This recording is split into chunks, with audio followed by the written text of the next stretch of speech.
Bom dia, tarde, noite, madrugada, pessoal, a depender do horário que você estiver assistindo. Selmo Cast aqui de volta, e de volta com Alan Oliveira, que agora está trazendo O Menino na Estação, mais um romance, depois de Eu Estive em Madrid, lembrei de você, agora ele está com O Menino na Estação, e a gente vai conversar com ele sobre a nova obra. Obrigado, Alan, por ter voltado aí.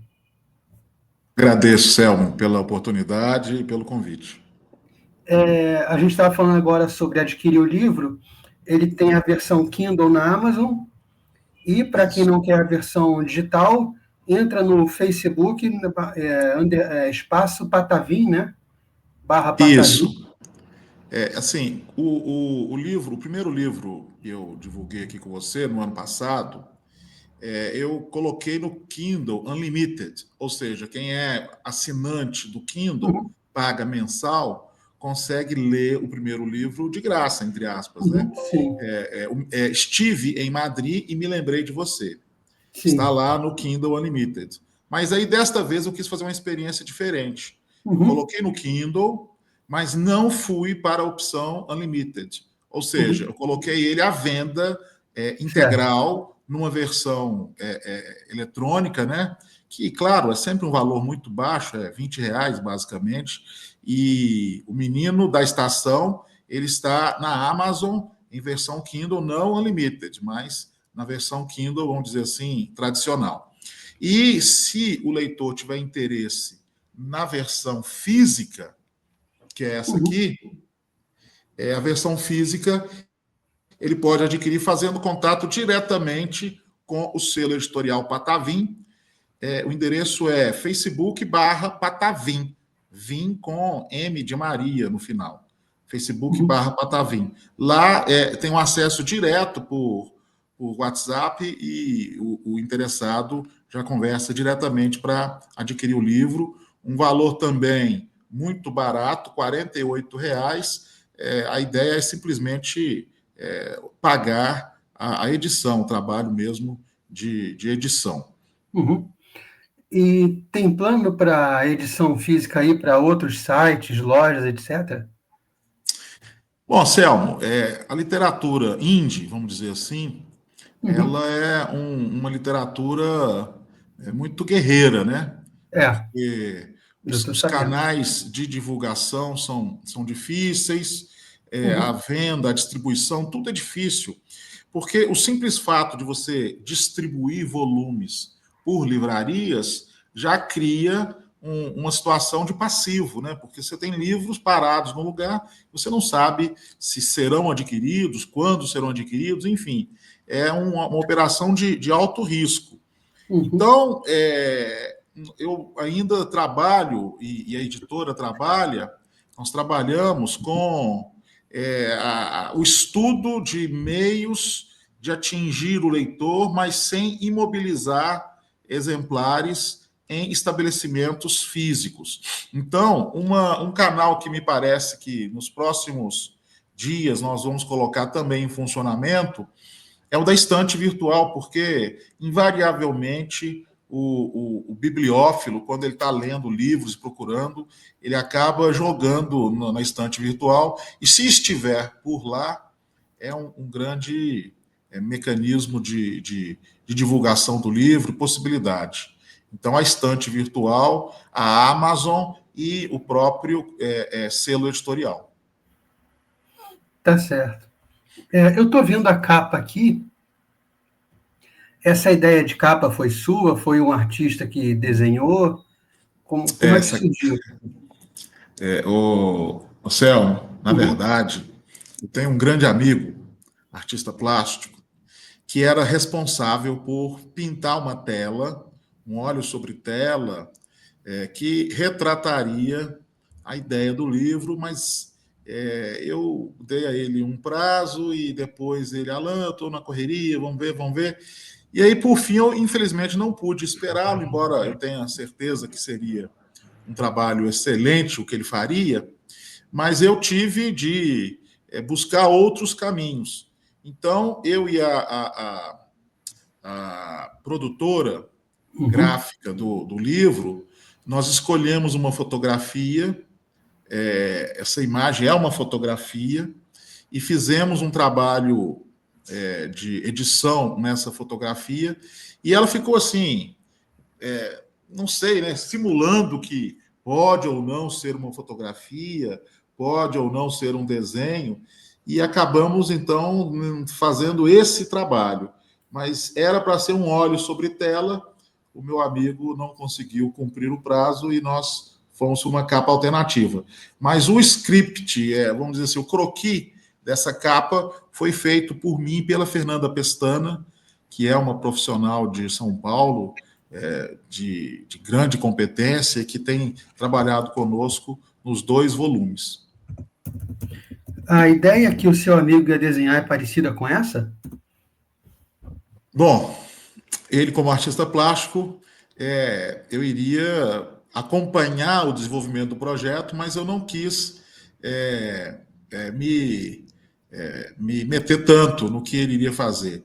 A gente tinha pensado mais no... Porque o livro fala de uma estação de metrô, fala de um menino, fala de um guitarrista, fala de violão, e aí as imagens talvez pudessem ser algo assim sobre o menino com o violão, com um adulto, poderia ser algo além dessa imagem que acabou sendo utilizada, que foi o escuro, né, de um túnel de trem, de metrô ou de trem, não dá para saber ao certo, e que é, de repente, iluminado de uma maneira assim fugaz, né, pela locomotiva.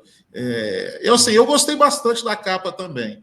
Com o meu amigo artista plástico, teria o charme de ser um óleo sobre tela, né? Mas eu acho que essa capa também atendeu bem o propósito.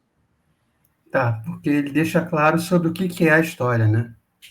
Essa capa deixa... De algum modo, é uma metáfora sobre um brilho de luz que, de repente, a própria amizade dos dois simboliza no meio daquela escuridão.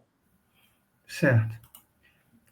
Quando a gente conversou sobre Estive em Madrid, esse livro estava sendo preparado já? Estava pronto. Eu sempre costumo colocar no final do livro a data. Esse livro foi escrito entre outubro de 2022 e abril de 2023. Nós conversamos em 2024. Nós conversamos no segundo semestre de 2024. Tem mais ou menos um ano que nós tivemos aquela conversa. Então o livro estava pronto, mas estava, como eu costumo dizer, estava assim no barril, envelhecendo, igual um vinho, igual uma cachaça. Estava pronto. Estava pronto. E você não quis lançar ele naquele momento para não lançar 2 juntos e eles ficarem meio que brigando? Tem assim um pouco também de ver como é que as coisas funcionam, né? Quando a gente conversou da primeira vez, eu tinha acabado de fazer um lançamento de um primeiro livro de ficção. Eu não sabia muito ao certo como fazer. Eu tinha intuições, mas saber ao certo como fazer, não. Aliás, esse é meu segundo livro de ficção. Ainda não sei ao certo a fórmula que tem de ser seguida sempre. Eu tenho 2 experiências que já me iluminam, me instruem sobre muita coisa, mas ainda estou aprendendo, né? Ainda estou descobrindo os caminhos dessa literatura indie. Eu gosto de chamá-la de indie. E vamos testando a cada nova obra e tal, mas uma coisa me parecia claro: aquele livro não estava pronto ainda, porque, embora eu tenha terminado de escrevê-lo em 2023, eu vou te ser sincero, Selma, eu fiz revisão nele até a semana imediatamente anterior ao trabalho gráfico. Eu nem falo trabalho de edição, não, porque eu e a Fernanda, nós refizemos a edição. A Fernanda fez um trabalho belíssimo, sempre belíssimo, mas aí eu recebi o trabalho já editorado por ela e falei, engraçado, não está pronto, esse livro ainda não está pronto. Fernanda, me perdoa, eu vou nós vamos começar de novo o projeto. Eu tive, inclusive, uma despesa de nova editoração, porque me deu vontade de fazer mais uma revisão, Selma. Então, praticamente uma semana antes de rodar, ele estava passando por outra revisão, a última. E o interessante, Selma, é que aí eu acho que ele ficou pronto, porque eu já li esse livro algumas vezes depois que ele ficou pronto em versão física. De vez em quando eu pego, leio alguns capítulos e tal, e aí eu já não vejo nada que não me satisfaça, sabe? Acho que agora ele chegou no ponto que eu queria. Tá certo. E como é que nasceu a ideia de contar essa história? Tem um fato real ou é só uma inspiração de uma outra história? O que você resolveu contar dessa forma, esse cenário e tal? O primeiro livro de ficção, né, Estive em Madrid e Me Lembrei de Você, é um livro basicamente autoral, do ponto de vista da história ser autoral. Uma história que, em grande parte, são fatos verídicos que aconteceram. Aí, é claro, foi criado um contexto de romance em que aquelas histórias verdadeiras podiam se inserir. E é um livro que aposta decisivamente na identificação de um lugar. A cidade é Madrid, as ruas têm nome X, Y, Z, todos os nomes são reais. Se você quiser pegar aquele primeiro livro, lançar no Google Maps, por exemplo, os lugares, eles estão lá, você consegue fazer os percursos. Então, é um livro, vamos dizer assim, com georreferências. Um livro georreferenciado. Já esse novo romance, esse segundo, não há identificação da cidade. Não há nome de rua, não há nome de praça. Então, ele parte para uma outra ideia completamente distinta do primeiro, né? Não tem relação nenhuma mesmo com o primeiro, que é, se ali, na primeira vez, houve muitas menções de locais reais, neste segundo, a cidade será descrita de uma maneira tal que não se identifique. Essa cidade pode ser qualquer cidade que tenha um metrô subterrâneo. Por exemplo, não pode ser Belo Horizonte, não pode ser a minha cidade, porque a minha cidade tem metrô, mas é totalmente de superfície. Então, não pode ser Belo Horizonte. Até, a princípio, poderia ser o Rio de Janeiro, que tem um belo metrô subterrâneo, mas não pode também ser, porque o menino fala de uma vez ir à praia, e ele vê aquilo com muita empolgação, porque na sua cidade não tem praia, então não pode ser o Rio de Janeiro. Né? Então, a gente descarta cidades que não tenham metrô subterrâneo, cidades que tenham litoral, então Rio de Janeiro não serve, mas pode ser, por exemplo, São Paulo, pode ser Buenos Aires, pode ser Paris, de certo modo, pode ser Nova York, né? Apesar de Nova York ser uma cidade que está num ponto geográfico muito próximo da água, de rio e mar, mas pode ser também.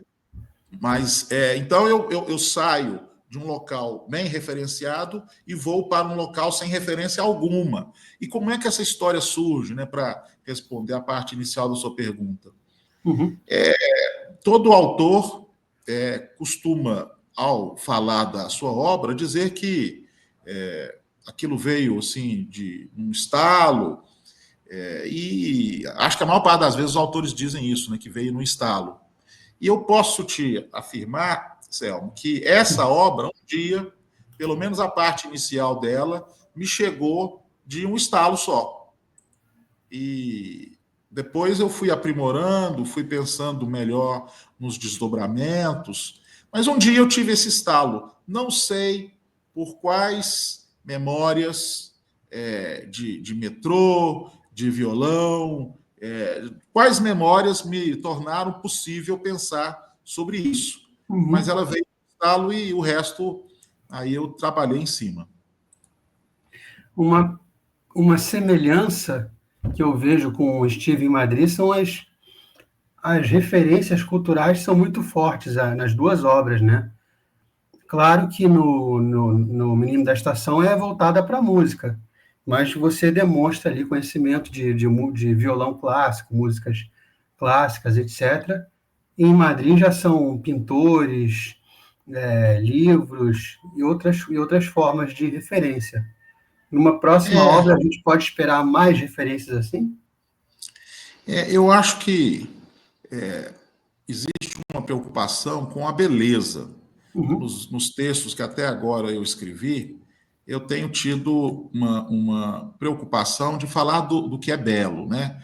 Então, as menções aos museus que a Maria, do primeiro livro, visita, e ela olha quadros e comenta, tem um pouco desse culto à beleza, dessa ideia de que observar coisas bonitas é algo também de interesse cultural e é algo que deve ser comentado, difundido, e a literatura ela serve também a esse propósito. No caso do Menino da Estação, que realmente um deles, né, um dos personagens, um dos protagonistas, é um músico profissional, violonista, e ele vai passo a passo ensinando coisas para o menino. E nisso tudo, o universo da música erudita, principalmente, está ali presente, eles vão comentando, o menino vai demonstrando surpresas e tal, e de novo é uma homenagem ao que é belo, a beleza da música e da música erudita, mesmo que isso talvez não seja tão comentado, tão aberto ao conhecimento, mas aí, Selmo, e a sua pergunta é muito boa, porque me dá a oportunidade de falar disso, eu tive uma preocupação de fazer registros dos títulos de músicas, de compositores, em alguns casos, dos seus intérpretes, e fiz uma pesquisa depois no Spotify. Aquelas composições são composições que eu tenho em discos tradicionais, né, os CDs e tal. Eu tenho aquelas composições, elas fizeram parte de uma etapa da minha vida em que eu estava estudando violão. Devo dizer que estudei, mas não tenho vocação nenhuma, tá? Estudei mesmo por insistência. Há uns 20 anos atrás, acabei não me desenvolvendo como eu queria. Quando eu percebi que eu era um músico medíocre, eu me afastei. Mas eu comprei muitos discos e ouvi durante muito tempo, e até hoje escuto aqueles compositores. E aí eu tive o cuidado de acessar o Spotify, porque hoje a música será ouvida fundamentalmente em plataforma. Acessei o Spotify e encontrei as músicas que eu menciono no livro, e aí eu criei a playlist e fiz na última página do livro, eu vou até mostrá-la aqui para as pessoas. Tem dois códigos. Tem duas. Leitor, isso. Para o leitor ter acesso às playlists. E aí eu fiquei pensando, principalmente no meu pai, que é uma pessoa que usa Spotify, mas não tem assim tanta habilidade com Spotify para saber que existe uma forma de ler o código. Então eu coloquei até um passo a passo, um tutorial para o interessado, mesmo que ele não seja um super entendido de Spotify, ele conseguiu. Fiz duas playlists, porque a obra fala de música erudita, né? Que é a grande vocação dos dois protagonistas, mas ela fala também de Elvis Presley, porque no dia a dia, nas estações de metrô, o violonista não toca violão, ele toca uma guitarra semiacústica, uma Gibson, e aí ele leva para o seu público das estações, ele leva outro tipo de música, ele leva Elvis Presley. E aí é interessante, porque aí eu tive que fazer uma pesquisa meio que do zero, porque todo mundo gosta de Elvis Presley. Mas quem conhece Elvis Presley mesmo? Eu te confesso, eu não conhecia praticamente nada. Só as músicas mais famosas de vermos em filme, televisão e tal. Aí eu tive, Selma, de fazer uma pesquisa sobre Elvis Presley.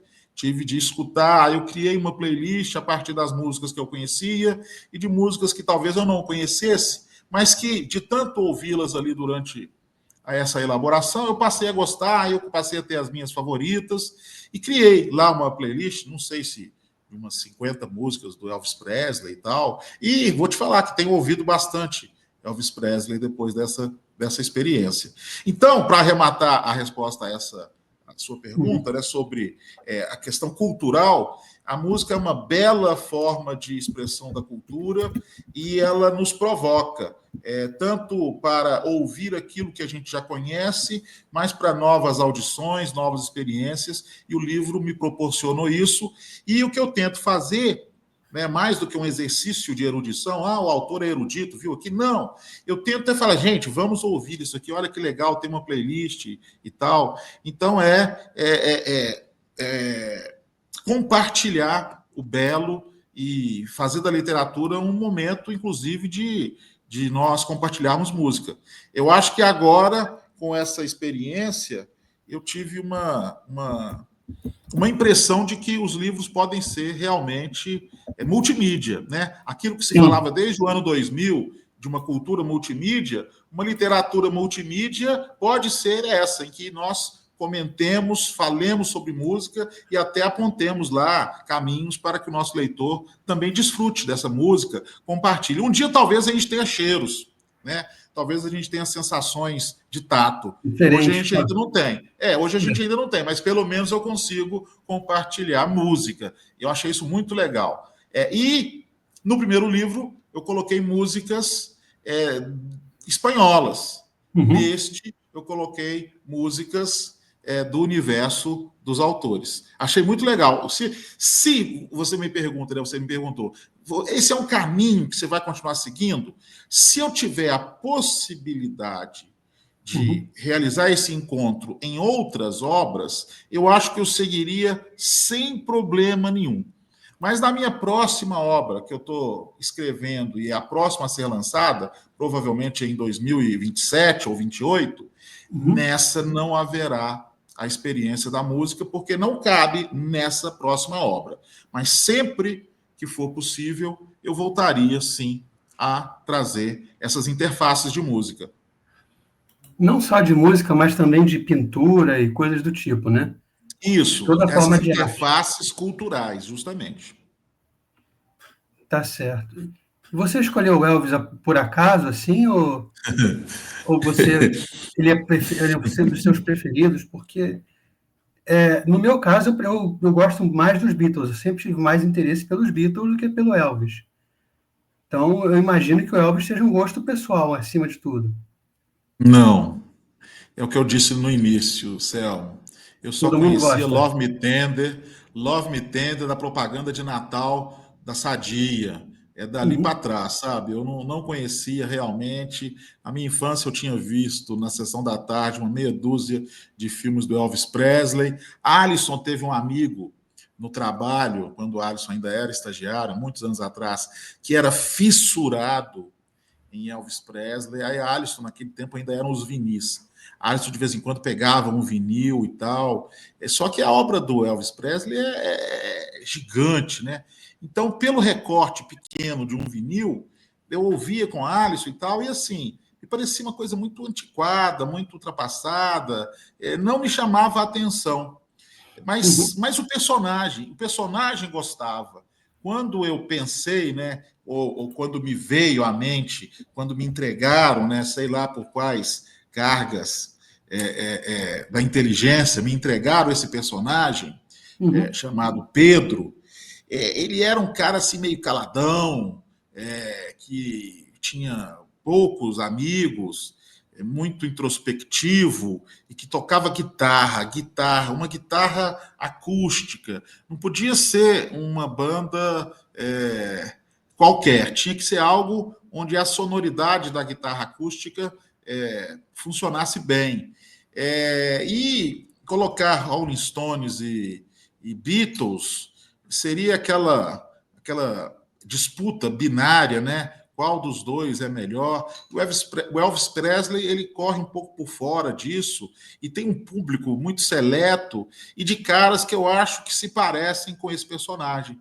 Então, meio que foi instantâneo. Olha, esse cara tem que ser Elvis Presley. Alan, você conhece Elvis Presley? Não. Então, como é que você vai falar de um guitarrista que toca Elvis Presley? eu vou estudar um pouco Elvis Presley para tentar não frustrar as pessoas que realmente conhecem Elvis Presley e não parecer que eu sou um impostor, né? E acho que, de algum modo, esse objetivo foi atendido. Mas a obra me proporcionou a oportunidade de conhecer Elvis. Eu não era um conhecedor de Elvis. Ainda não sou também, mas eu sei pelo menos uma meia dúzia de músicas dele hoje, de um jeito que eu não conhecia. Você se recusa a dizer o nome de alguma coisa que seja ruim? Não, não me recuso. Porque no livro tem essa recusa. Você fala em relação a quê? A doença, você não diz o nome da doença, você deixa claro qual é, mas você não diz o nome. É A, verdade. a droga também que aparece ali é a mesma coisa. Você mostra qual é a droga, mas em nenhum momento aparece o nome da droga. Eu vou ser sincero sobre a droga. A droga, eu acho que uma vez eu faço menção a ela. Uma vez. Uma vez. Você tem toda a razão de dizer, olha, a droga não é mencionada. Eu acho que eu faço menção a ela uma única vez, e cá entre nós, fazer uma única menção ao longo de um livro inteiro é praticamente a mesma coisa de não fazer menção nenhuma, né? E você faz menção a uma substância que, do que eu pesquisei, é usado no tratamento dos viciados. Eu não tenho certeza absoluta.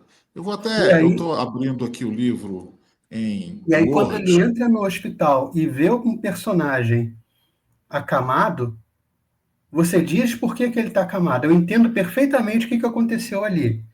Mas o nome do mal você não fala. Sim, você tem toda a razão, Selma. Eu não faço nenhuma vez menção E aí à eu fiquei droga, ao curioso, nome da porque. droga. A sua pergunta, de novo, é muito pertinente. Ela é bem interessante. Por que eu não faço menção à droga? A droga é heroína, Uhum, né? sim, eu percebi. Existe um problema de adição à heroína. A heroína vai se tornar um elemento dentro do ambiente da obra. Sim. E por que não se faz menção a esse nome, a heroína? Eu acho que, de algum modo, pelo mistério em torno da palavra e da própria substância. Me pareceu que usar o nome heroína iria, de alguma forma, tornar banal aquela situação que era tão grave, mas tão grave, que a ocultação da palavra, dessa droga, Uhum. não gera prejuízo para a compreensão do que está acontecendo, e, de outro lado, eu acho que atrai até mais atenção.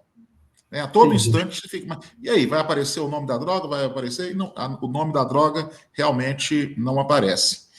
E em relação à enfermidade, que é a AIDS, né? Uhum. Existe uma situação de AIDS que também vai aparecer na obra. Tem um pouco a ver com o universo histórico em que a história se desenvolve. Uhum. Porque eu tenho uma linha do tempo, para mim, eu até havia comentado isso com você na nossa primeira conversa, Uhum. existe uma linha do tempo do primeiro livro. Eu não exponho a linha do tempo, mas eu escrevi respeitando uma linha do tempo. Então tem mês, tem ano.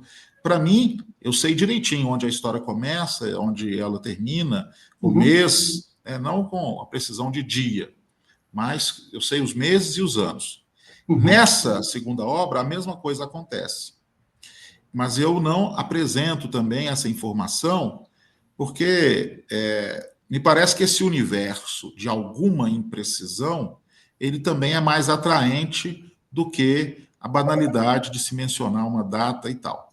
Mas a história se desenvolve, Selma, ali em meados dos anos 80.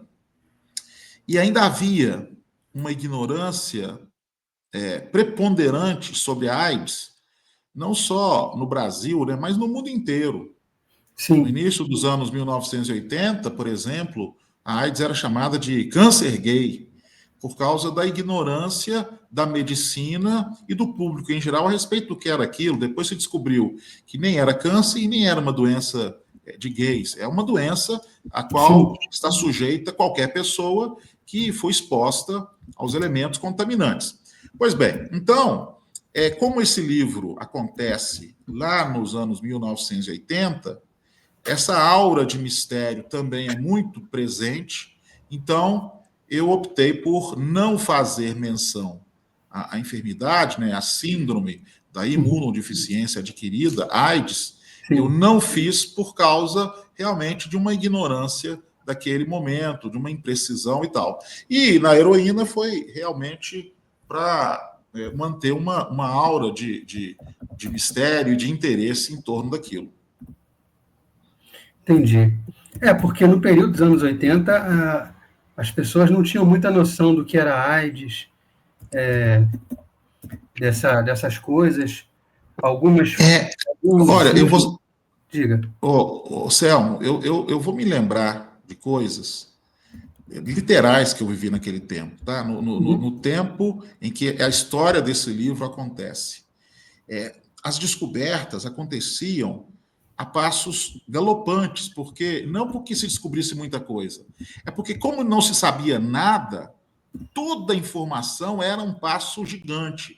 Eu me lembro, por exemplo, no início ali dos anos 80, 1984, um peão de rodeio de Barretos, de São Paulo e tal, muito famoso na época, ele teve uma doença, morreu, foi uma coisa assim em tempo recorde, e não se sabia ao certo o que era aquilo. E aí, 3 anos depois, eu no colégio, ainda naquela época a gente falava ginásio, né? Eu no ginásio, a gente indo a palestras com pessoas da área médica falando já sobre AIDS. Ou seja, em 3 anos, nós saímos de uma situação da revista Veja publicar um vaqueiro e não ter ao certo qual que é a doença que o matou, para 3 anos depois a gente está tendo palestra sobre AIDS. Mas reinava, em grande parte, um desconhecimento sobre a doença. E aí, o livro, quando ele aborda a AIDS, não que a AIDS seja um tema muito importante no livro, né? Ela é um tema que interessa aparece. Mas ela aparece dentro dessa aura de desconhecimento, de ignorância, que é algo daquele contexto dos anos 1980.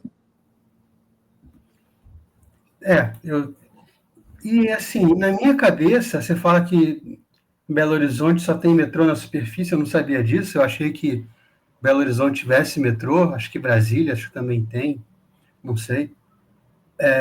Na minha cabeça, a cidade é Belo Horizonte, você é de Belo Horizonte, você mora, então eu não consegui conceber aquela cidade como sendo outro lugar. Eu achei que você estava falando de Belo Horizonte e tudo aquilo que estava retratando tinha realmente acontecido na cidade, não os fatos, mas o abandono de uma determinada região da cidade, etc.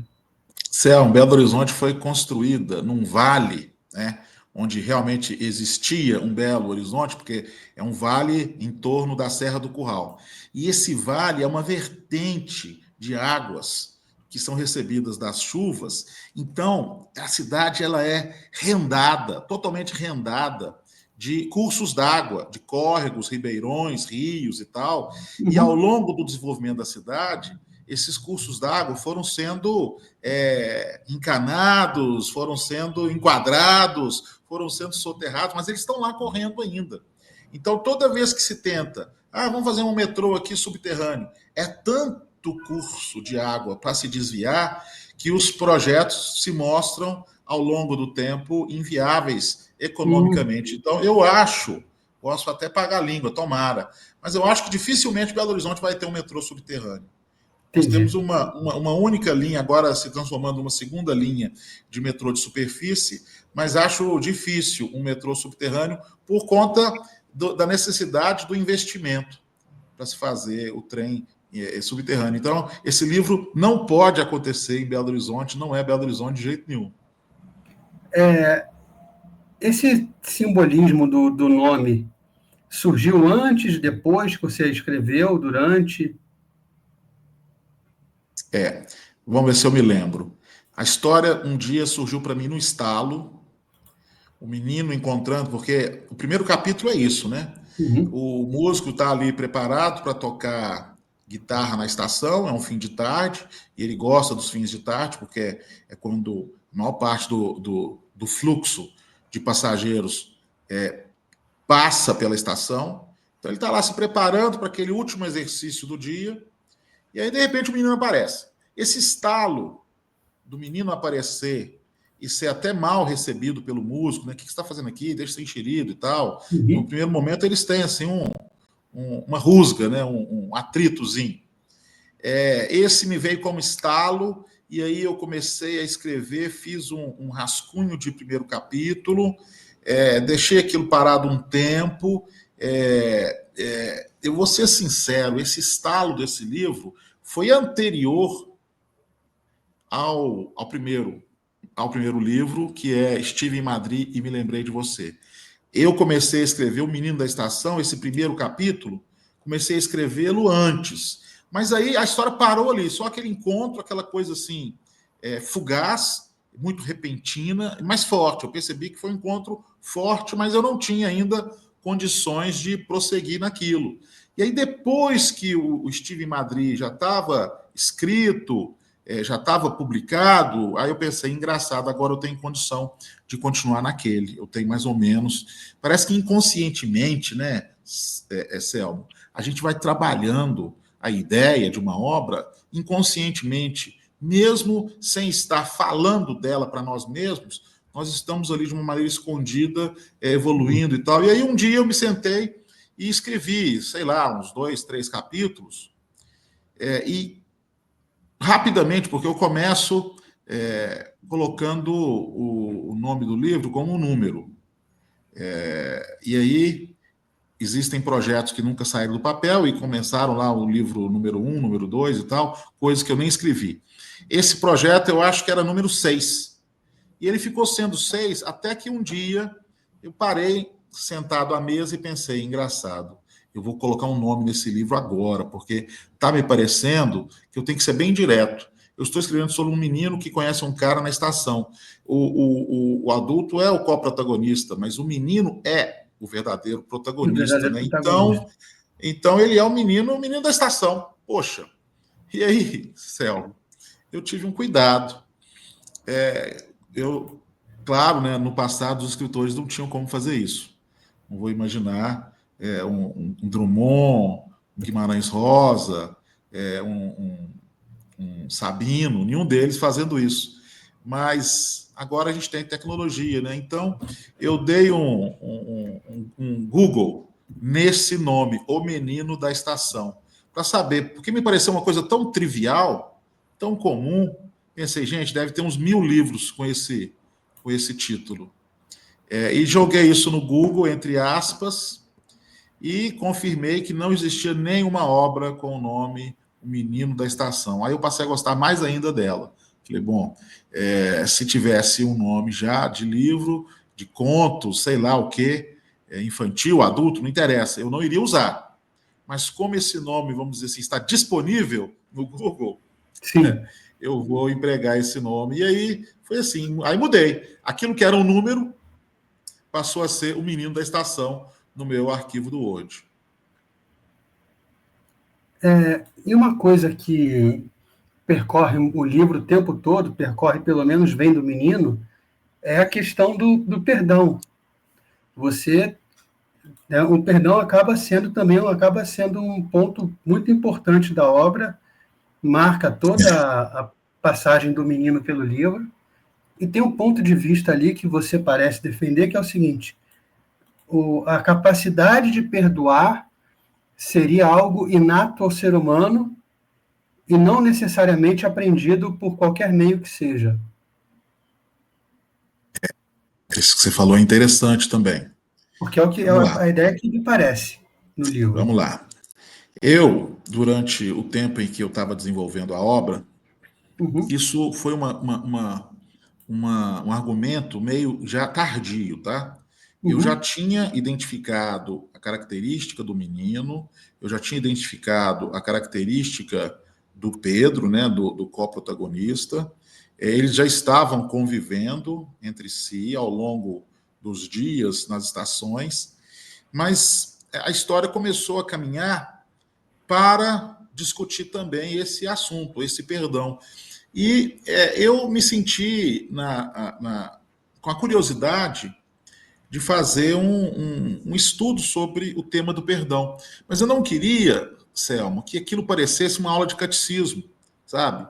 Com todo respeito a toda e qualquer religião, mas eu não queria dar uma abordagem simplesmente religiosa ou de qualquer forma religiosa ao assunto do perdão. Aí, na universidade, eu procurei um professor de filosofia, um colega, conversei com ele na sala dos professores e disse: olha, eu queria uma abordagem filosófica sobre perdão. Não uma abordagem confessional, não uma abordagem bíblica sobre perdão. Eu queria um assunto trabalhado num viés filosófico. Aí, esse professor me disse: Alan, você tem então de ler Paul Ricoeur. Eu já conhecia Paul Ricoeur, porque no direito nós utilizamos as obras de Paul Ricoeur sobre hermenêutica filosófica. A gente aproveita a hermenêutica filosófica de Paul Ricoeur para discutir direito. Então, não era um autor, para mim, desconhecido, mas eu não conhecia o viés dele tratando do perdão. Depois eu vim a pesquisar e descobri que Paul Ricoeur foi um filósofo cristão e, a parte de toda a contribuição importante dele na hermenêutica, ele também se dedicou ao estudo do perdão sob esse viés filosófico, que era justamente o que me interessava. Então, eu li obras de Paul Ricoeur, li uma tese de doutorado sobre Paul Ricoeur e fui tentando transformar aquilo numa opinião que pudesse ser de uma criança de 11 anos, mas que não fosse uma coisa maniqueísta, porque eu não posso também colocar enunciados filosóficos na boca de uma criança de 11 anos. Então, como é que eu trabalhei isso ao longo do texto?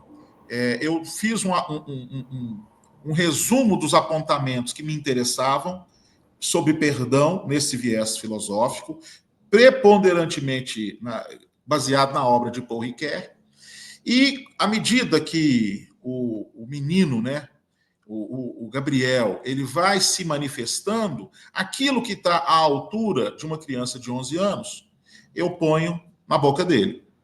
E aquilo que não está, eu passo para o narrador onisciente. Olha, ele gostaria de falar isso, mas uma vez que com aquela idade ele não podia, ele se limitou a fazer um comentário, às vezes um comentário até infantil e tal, uma metáfora, né? Ah, se você sempre bate no filhotinho, como você quer o cachorro depois lambendo sua mão?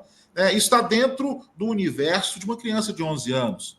Mas aí o narrador traz mais elementos para que essa abordagem do perdão pudesse atingir a tônica do que eu realmente queria expressar ali.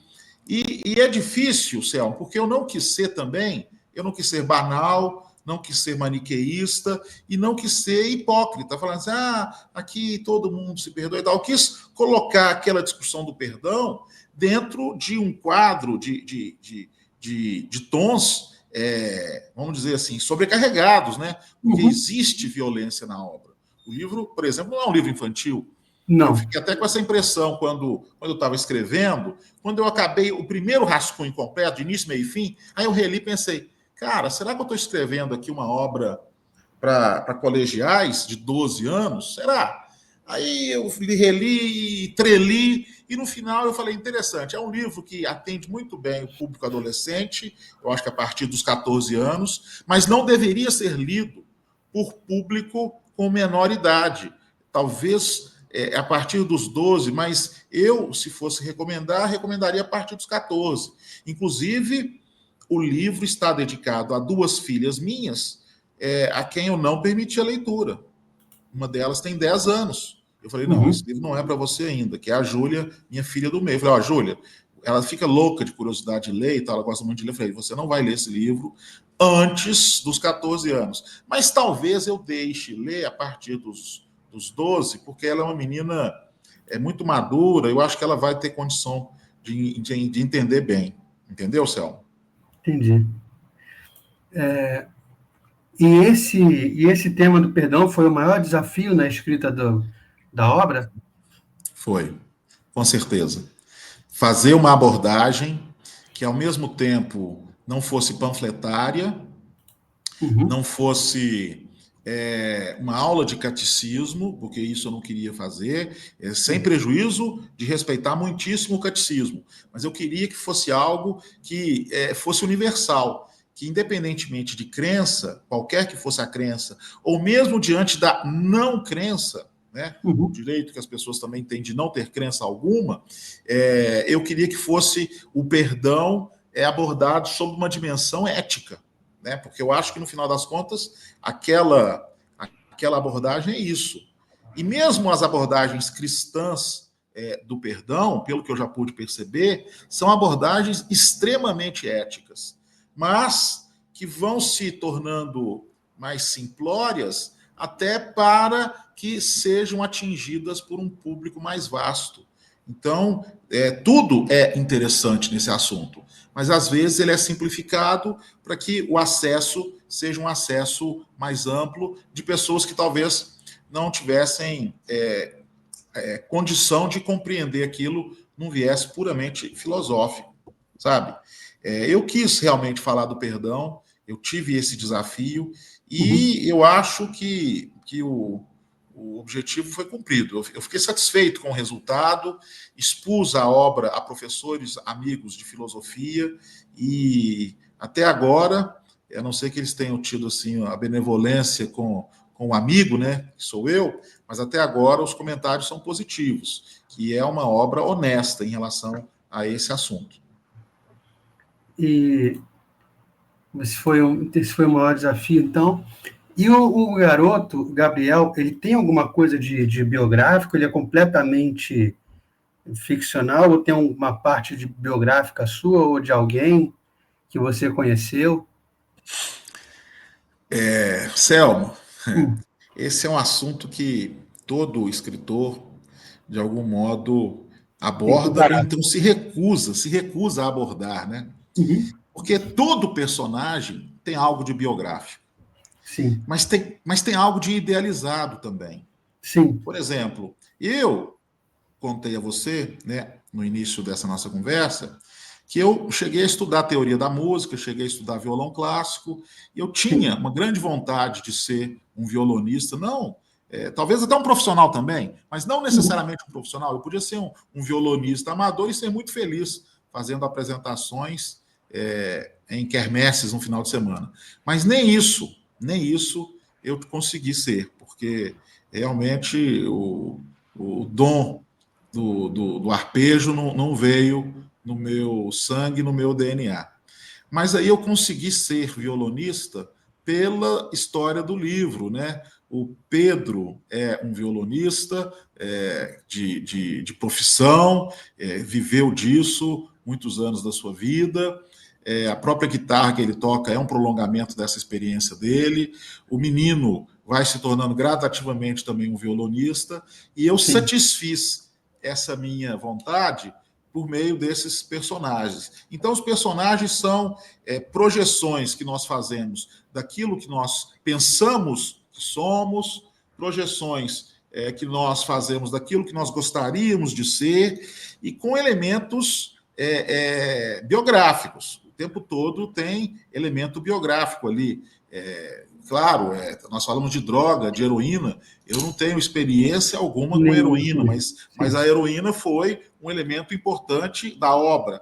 Mas em pequenas manifestações tem muito do Alain, estudante ali, naquele menino. Por exemplo, aquela subida na escada que acontece logo no segundo capítulo, né? O menino vai para a aula, chega à escola, ele vai subindo os degraus e tal. Aquilo é uma memória que eu tenho dos meus tempos de colégio, sabe?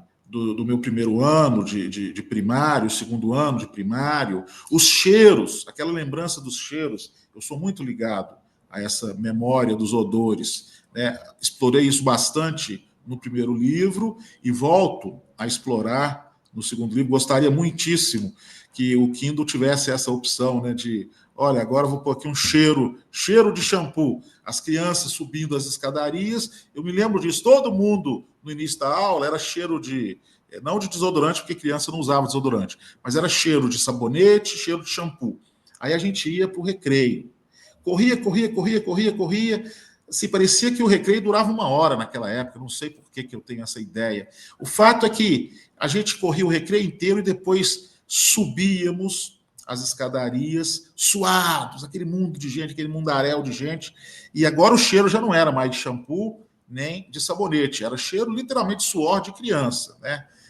E aí isso ficou na minha memória. Então, as professoras, o modo como as professoras se comportam, perseguição, eu não posso fazer menção assim, você foi de algum modo perseguido na escola. Eu acho que toda criança, algum tipo de desafio, um dia ela ultrapassa, ela tem que enfrentar, né? Mas eu não tenho assim memórias de ter sido assediado em escola pelos mais velhos, pelos maiores e tal. Mas eu me lembro destas cenas, destes climas, e me lembro muito de como era o comportamento das pessoas envolvidas nisso. Então, o que tem de biográfico, sobretudo, é a reunião dessas experiências que vão se tornando alguns pontos importantes da narrativa, porque dão credibilidade, né? Não é uma coisa criada a esmo. Aquilo tem uma experiência por trás. Então, eu acho que a minha experiência de criança, de estudante de colégio, de quem subiu escada suado, quem via que tinha meninos maiores que perseguiam os menores, turmas de bairro, me lembro bastante também dessas experiências de turma de bairro, cuidado, aquela turma ali é perigosa. Então, isso permeia a nossa experiência de juventude, de infância, e de algum modo a gente traz um experimento e coloca aquilo na obra. Então, eu acho que essas coisas existem. O Gabriel é um menino que é meio que um ideal, né, de menino, um menino bom, um menino que tem um astral elevado e tal, mas ele tem os defeitos dele também. Outro dia, um amigo me perguntou, mas esse menino tem muita virtude, cadê o defeito? Ele tem os defeitos dele. Ele tem uma certa arrogância. Uhum. Quando ele vai adiante do quadro e responde corretamente a equação, e o outro menino fica lá envergonhado, né, porque o outro menino errou a operação no quadro e ele acertou. Ele olha para ter certeza da reação do outro que tinha errado. Isso tem um toquinho singelo, mas tem um toquinho de arrogância, né? Ele pula a catraca do metrô, ele não é um delinquente, mas ele tem lá as demonstraçõezinhas pequenas também dos seus deslizes, vamos dizer assim. Não é nada extraordinário, não, mas ele tem. Então, essa vaidade, esse negócio de pular catraca e tal, mostra que ele é um menino normal, ele é um menino que está inserido dentro daquele momento e faz coisas que meninos fazem naquela idade. Tem alguma cena que eu acho que você te marcou mais, ou pela dificuldade de escrever, ou porque foi emocionante, alguma coisa assim? Tem uma cena, essa sim autobiográfica, que o Pedro conta ao menino de um fato acontecido com ele, Pedro, quando era criança, quando Pedro ainda era criança. Ele diz, olha, eu fui morar numa cidade e aí tinha uma menina muito pobre e a gente jogava pó de giz na menina. Aquela história é autobiográfica porque eu sou realmente o personagem daquela história. Eu sou, entre aspas, o garoto que assedia a menina. Isso aconteceu quando a minha família morava em outra cidade. Eu tinha 7 anos de idade e tinha uma menina realmente. A descrição sem tirar nem pôr a personagem real dessa história, tá? Uma menina muito pobre, muito humilde, sem amigos. usava um vestidinho repetido todos os dias, tinha até cheiro de xixi, o vestidinho dela, ela devia ter uns 6, 7 anos também. E aí, eu e um menino da sala, nós tivemos a brilhante ideia, um dia, de pegar no pátio da escola, aí não foi pó de giz, mas como eu não queria gastar tempo demais explicando o caso, eu recorri ao pó de giz. Mas a gente pegou, eu não sei como é que isso é chamado no Rio de Janeiro, eu não sei nem como é que é chamado aqui em Belo Horizonte, eu só lembro disso nessa cidade. É uma árvore da fauna exótica, fauna não, né, perdão, da flora exótica. É uma árvore da flora exótica que fica muito grande e que dá umas flores meio murchas, alaranjadas. Deve ter muito no Rio de Janeiro. Aqui em Belo Horizonte tem. Hoje, inclusive, eu vi uma árvore dessa. E aí, na estação das flores, né, na primavera, essa árvore deixa cair essas flores alaranjadas, murchas, grandes. Elas enchem quase uma mão. E no meio da flor tem uma bolsinha, uma cápsula que retém um líquido. A gente lá nessa cidade, a gente chamava essa árvore de Maria Mijona, porque a gente pegava esse gomo e exprimia e saía um leitinho, uma aguinha. Eu não sei se aquilo é um líquido produzido uma seiva, né, produzida pela árvore, ou se aquilo é água. Eu, para falar a verdade, não sei. Mas tinha a fama de coçar, de causar coceira, causar irritação e tal. Rapaz, pois a gente, olha só, que maldade, a gente pegava essa parte da flor, apertava e jogava na menina. E jogava uma vez, jogava duas, jogava três, e a menina só chorava, ela não fazia nada. E, de fato, um dia, eu tinha 7 anos quando eu fiz isso, tá? Aí um dia eu me lembrei dessa cena, eu já estava provavelmente adulto. Cara, me deu um arrependimento cruel. Eu pensei, como pode um menino de 7 anos fazer um absurdo desse?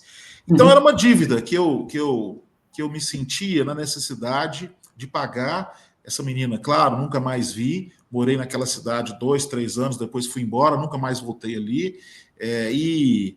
E eu queria pagar essa dívida. Então, como que eu paguei a dívida? Eu fiz uma, entre aspas, confissão por meio do personagem, que disse, olha, eu fiz isso e me arrependo amargamente de ter feito isso.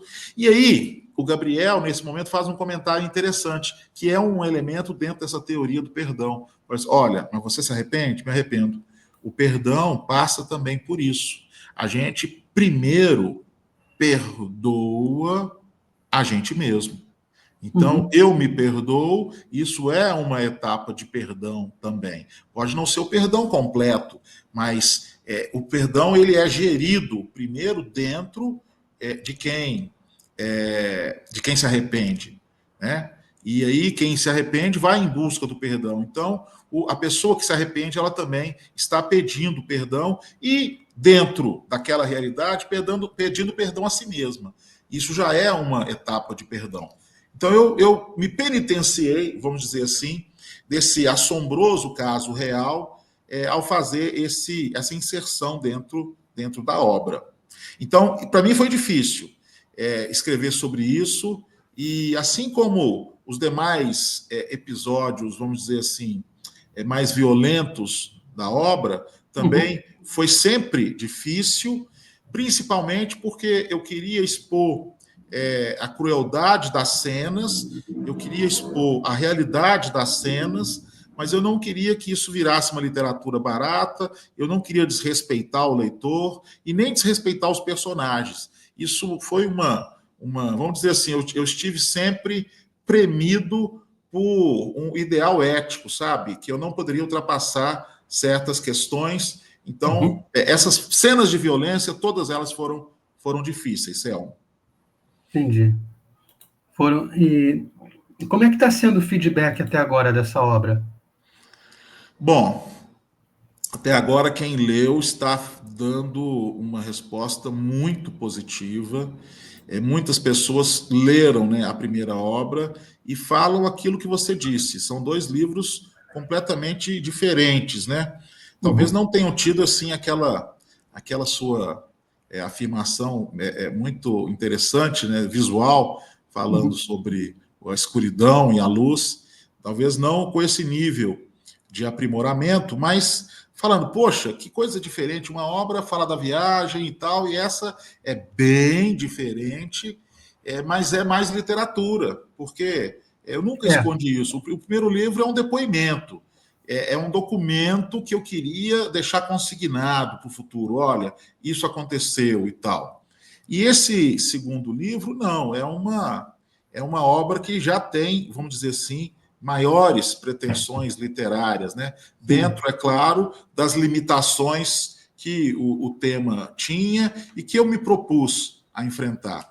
Mas dentro dessas limitações que sempre existem, é uma obra com já um arroubo literário. Eu já faço uso de alguns recursos de linguagem, né, alguns jogos de linguagem, ainda não de uma maneira tão profunda, mas umas onomatopeias que me interessavam e que fazem também parte de alguns momentos em que o personagem tem um mergulho na sua própria consciência, e eu tento fazer essa narrativa desses mergulhos na sua própria consciência com o uso de alguns recursos.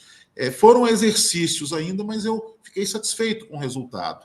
E as pessoas estão falando isso, que, olha, esse livro é mais literatura. Isso é uma coisa interessante e tal. Até agora, as respostas são positivas, Selma. Assim, é porque eu percebi, por exemplo, tem a cena que me chama muita atenção, é quando eles vão comprar corda na loja de um velho amigo e tal, que está naquela área da cidade. E eu notei a descrição daquela área ali, eu falei, isso aqui não cabe no primeiro livro. Essa área aqui não cabe, é o oposto do primeiro livro. É verdade. É completamente oposto.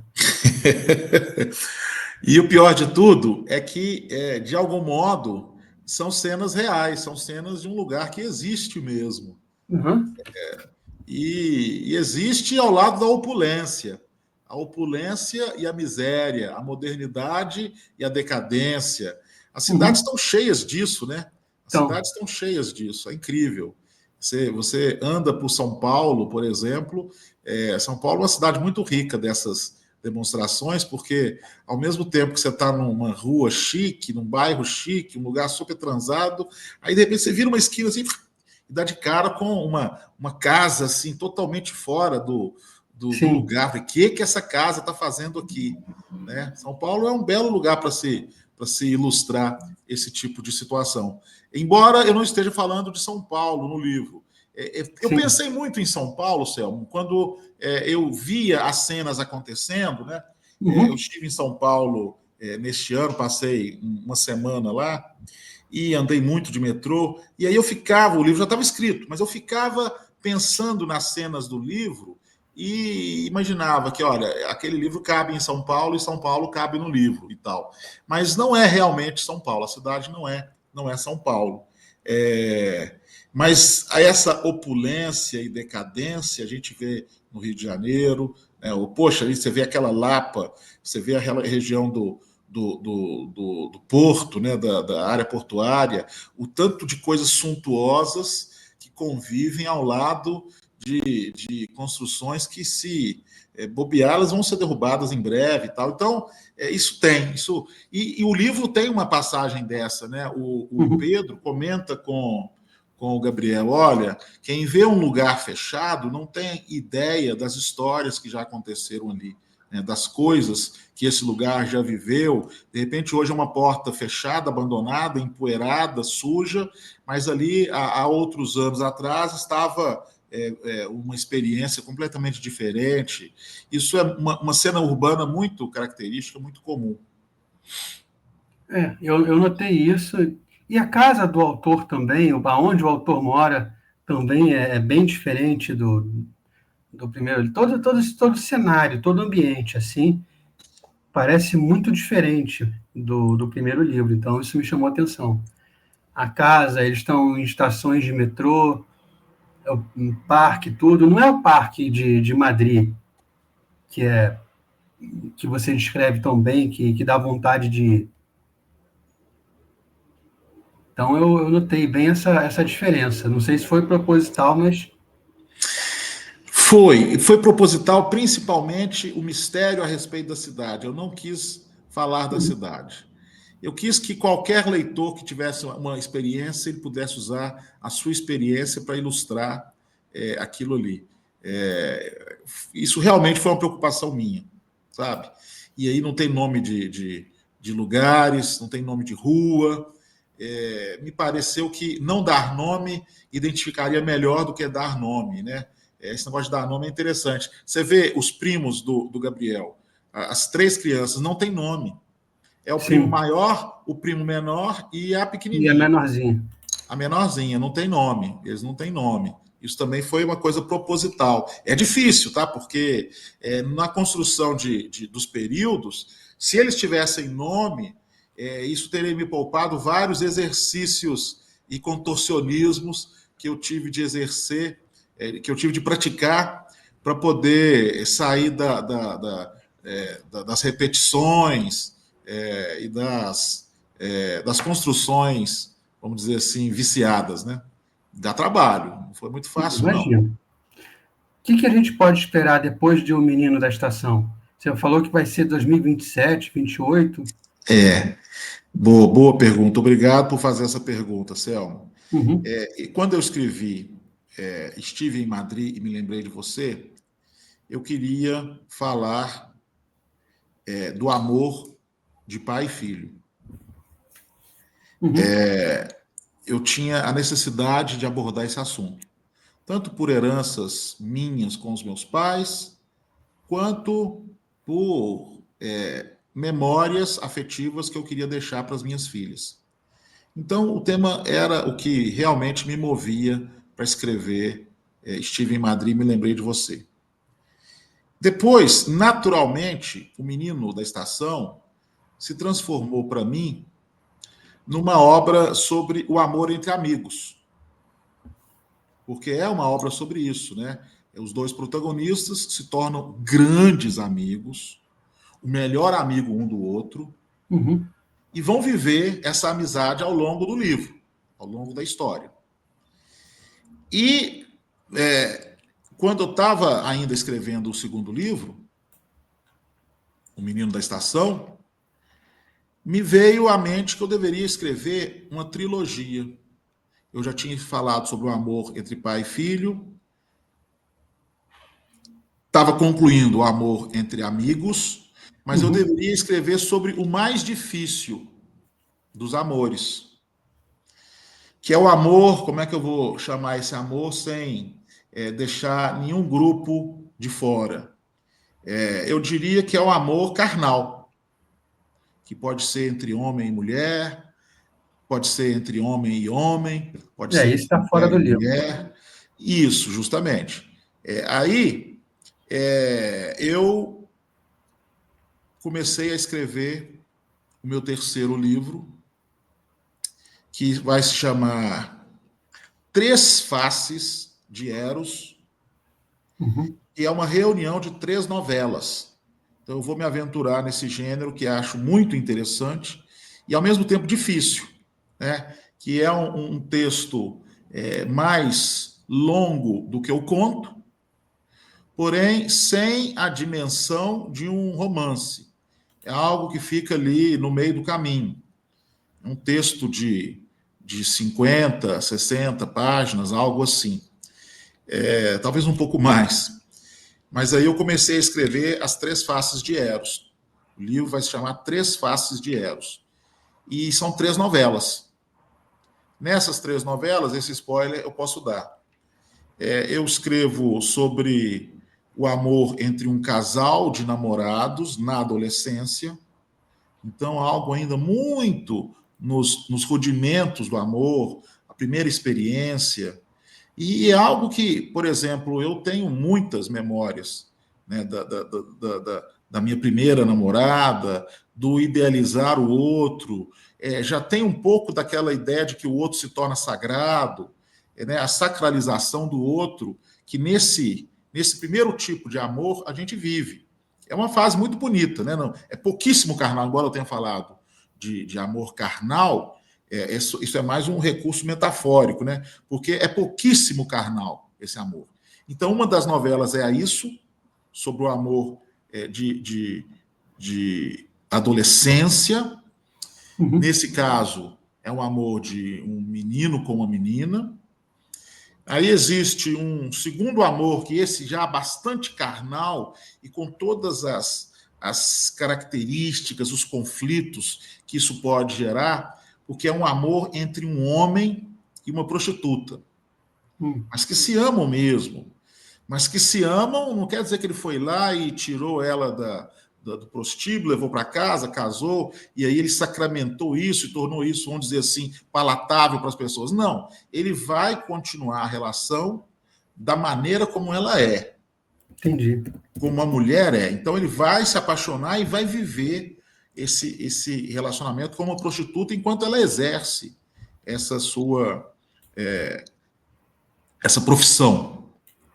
E a terceira novela, aí para mim isso é um desafio muito grande, mas que eu também estou enfrentando da maneira que me parece mais ética possível, com respeito, sem nenhuma forma de maniqueísmo,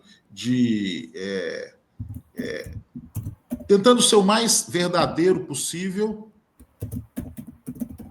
que é o amor entre duas pessoas do mesmo sexo. Entendi. E aí eu não optei pelo caminho que seria até, entre aspas, né, mais fácil, porque os homens pensam que poderia ser mais fácil escrever sobre duas mulheres, mas aí eu optei pelo mais difícil, que é escrever sobre o amor de dois homens, o amor carnal entre dois homens. Então são 3 novelas, Selma, que são as 3 faces de Eros. Esse livro não está pronto ainda, e depois de ficar pronto, eu vou deixar maturá-lo ainda por pelo menos um ano, até que eu venha a publicá-lo. Aí penso que isso pode acontecer em 2027, mas se ficar para 2028 também, não tem problema nenhum, porque eu já cheguei à conclusão que as obras têm o tempo delas também, sabe? E não adianta você correr, e tudo que se faz contra o tempo se vinga depois. Então, o tempo ele é um elemento indispensável, inclusive, para se escrever história e construir uma narrativa que seja, vamos dizer assim, no final das contas, algo interessante para o leitor.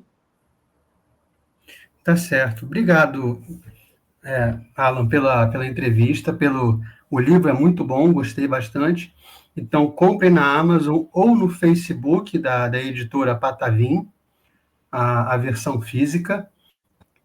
Comprem, a história é boa. Avaliem, é importante deixar a avaliação na Amazon para o Alan. Tá? Quem for na Amazon comprar, deixa a sua avaliação.